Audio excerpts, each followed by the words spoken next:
Heartbreaking crime. A 15-year-old girl is dead, and police say her father confessed to killing her. A man convicted of murdering his 2-year-old daughter will be one of the first federal inmates to be executed in more than 15 years.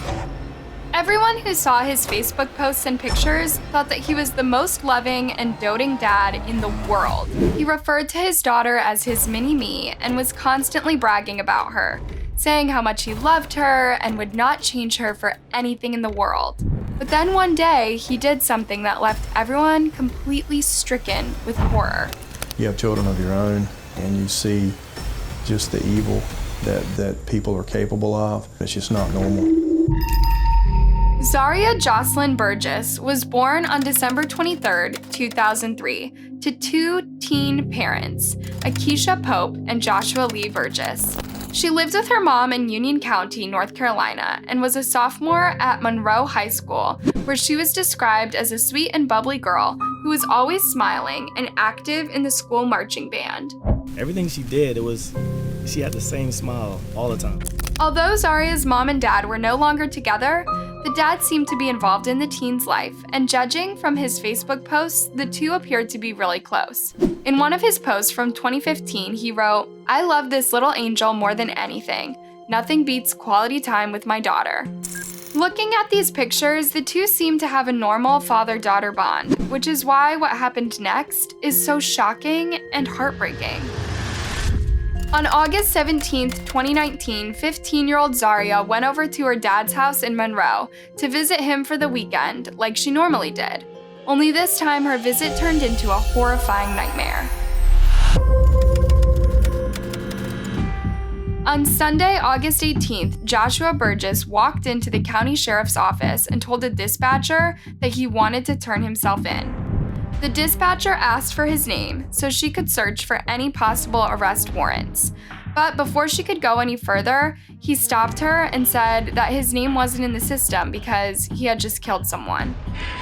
He went on to give details of the crime, including the victim's name and where to find the body. The victim turned out to be his own daughter, Zarya, but the details of how she died would be even more devastating. In a heartbreaking crime, a 15-year-old girl is dead, and police say her father confessed to killing her. The big question tonight is why. Tonight, Joshua Burgess sits on close watch in a jail cell here at the Union County Jail. He is charged with murder in a case that investigators describe as chilling. At first, the police did not say how the teenage girl was killed, but during the first court appearance, a local news station would later report that there was a collective gasp in the courtroom as gruesome details of how the girl had died were revealed. The court learned that the monster father had choked his daughter before cutting her throat. A medical examiner determined the cause of death to be sharp force injury to the neck. And what's even more appalling, it was discovered that this psycho dad had done some pretty nasty and disgusting things to his daughter, torturing her for 22 hours before finally killing her. Why would someone do that to his own flesh and blood? A lot of people have speculated that he was a white supremacist and this was some sort of ritualistic killing. They base their argument on Joshua's alleged Facebook activities, which show that he liked pages that are known to be anti-African American, and that he also followed some satanic organization called Serpent's Flame. He had also reportedly posted some pretty disturbing content on his page, including one post in which he joked about cutting people, saying, "I just really like cutting people. Oops, I meant things. I like cutting things." Many believe that this should have been a red flag, especially for the mother, and that she should have never let her daughter near Joshua. Zarya's mother was dragged all over the internet, with many saying that she was as much to blame for her daughter's death as the actual killer. One woman said, "That mother isn't innocent. Trust me, she needs to be called in for questioning. That man was showing up red flags way before this incident. I mean, just look at him."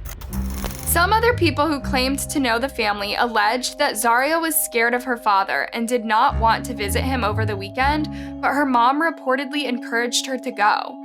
Now, I'm not sure how true that information is, but I think it's a bit unfair to blame an already grieving mother for something that she could not have possibly foreseen.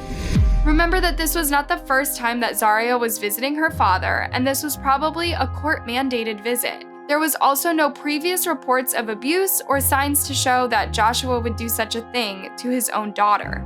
During his confession, Joshua claimed that he did it to get back at Zarya's mother because they were apparently not getting along. However, investigators believe that his main motive was actually lust and control.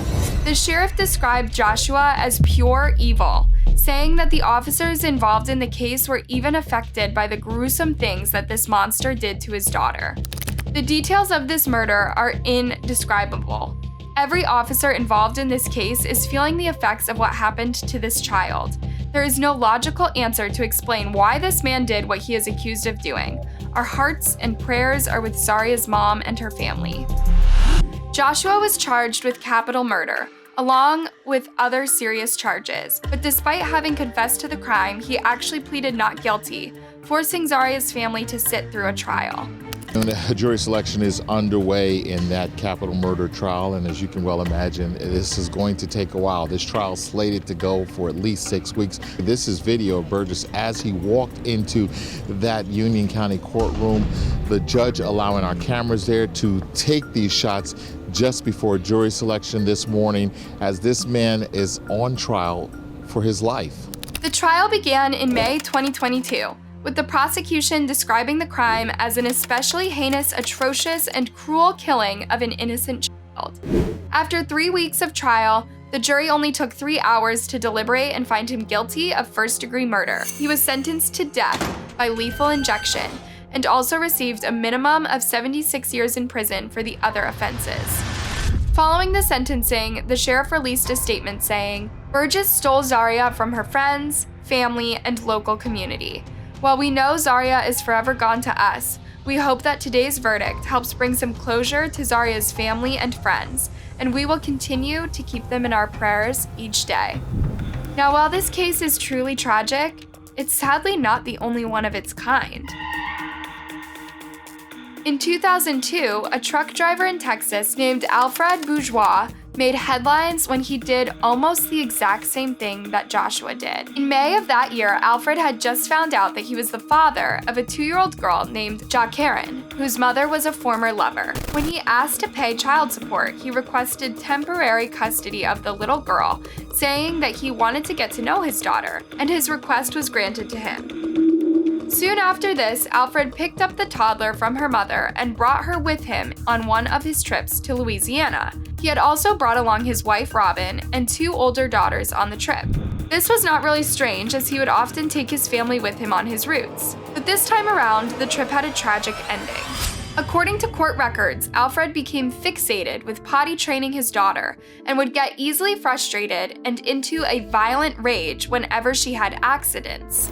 On June 28, 2002, Alfred was making a delivery at the Corpus Christi Naval Air Station when his daughter accidentally tipped over her potty training chair on the cab of the truck. He became enraged and repeatedly slammed the back of her head into the truck's window and dashboard 4 times. At the time, Alfred and his family told paramedics that Jacqueline had accidentally fallen out of the truck. When the little girl was taken to the hospital, the doctors found that she was suffering from a serious brain injury, and immediately they placed her on life support. Sadly, the little girl died soon after in the arms of her mother. While the cause of death was ruled to be severe head trauma, a medical examiner also found over 300 injuries on the girl's body, including whip marks, healed scars, and even bite marks. It was also discovered that some pretty disturbing things were done to her before she was killed. Alfred was arrested and charged in connection with Jacqueline's death, and since the murder had happened on a military base, the case was tried in federal courts. The trial started in 2004, during which time the prosecution argued that Alfred had been abusing his daughter for weeks and concealing her injuries with socks and sunglasses. Alfred maintained that he was innocent throughout the trial, claiming that his wife was the one who had done all of these things to the little girl because she was jealous. However, it was reported that while in jail, Alfred had joked about the crime to another inmate, saying, and I quote, that expletive baby's head got as big as a watermelon. That is after he beat Jacqueline with a plastic baseball bat. His wife, Robin, who testified that she feared her husband and had obtained restraining orders against him in the past, also told the court that Alfred had ordered her and her daughters to tell the police that Jacqueline had fallen out of the truck. But the most heartbreaking testimony came from his 9-year-old daughter, who was 7 at the time of the crime. She told the jury that when her dad bashed her half-sister's head on the truck, Jacqueline's expression turned real sad. On March 16, 2004, the jury took less than 2 hours to deliberate and find him guilty of charges and recommended the death sentence. A man convicted of murdering his 2-year-old daughter will be one of the first federal inmates to be executed in more than 15 years. Alfred Bourgeois was convicted back in 2002 in the death of his daughter, who was killed at NAS Corpus Christi. He told investigators the infant had fallen 5 feet out of his truck onto the pavement at the Naval Air Station. An autopsy later reported the child had been physically and sexually abused, even tortured. Alfred was on throw for 15 years, and then on December 11, 2020, he was executed by lethal injection at the age of 56. In his last words, he offered no apology for his actions and instead continued to insist that he neither killed nor abused his baby girl, saying, "I ask God to forgive those who plotted and schemed against me and planted false evidence. I did not commit this crime." After his execution, Jacqueline's heartbroken family released a statement saying, "Jacqueline lost her life brutally to a monster who lived for 18 years after the crime. A child should not have to endure what she did then. None of us could have imagined that she would return from a summer visit in a casket. Now we can start the process of healing. It should not have taken 18 years for us to receive justice for our angel. She will forever be loved and missed. We love you, Yaya." What do you think about these cases? Let me know your thoughts down in the comment section, and if you liked this video, be sure to give it a thumbs up and subscribe for more.